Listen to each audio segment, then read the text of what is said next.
అయిన యేసుక్రీస్తు వారి నామమున మీ అందరికీ మా వందనాలు. మరి చక్కని సాక్ష్యాన్ని మనము విన్నాం.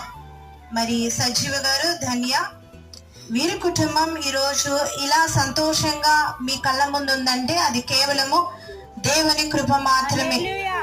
ప్రభువే ఆయుష్నిచ్చి బ్రతుకునిచ్చి ఈరోజు ఇలా నిలబెట్టాడు.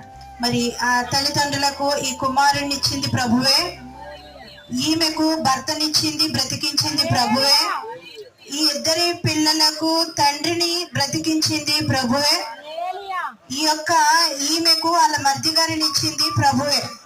మరి ఈ చక్కని సాక్ష్యము వీరి జీవితంలో ప్రభువారన్న మాట సజీవ్, అతను బ్రతుకుతాడు, మీ మధ్యన ఆయన నిలబడతాడని ప్రభు చెప్పిన మాట కన్నులారా నెరవేర్పుగా ప్రత్యక్ష సాక్షిగా ఇక్కడ ఈ కుటుంబం ఈ విధంగా నిలబడింది.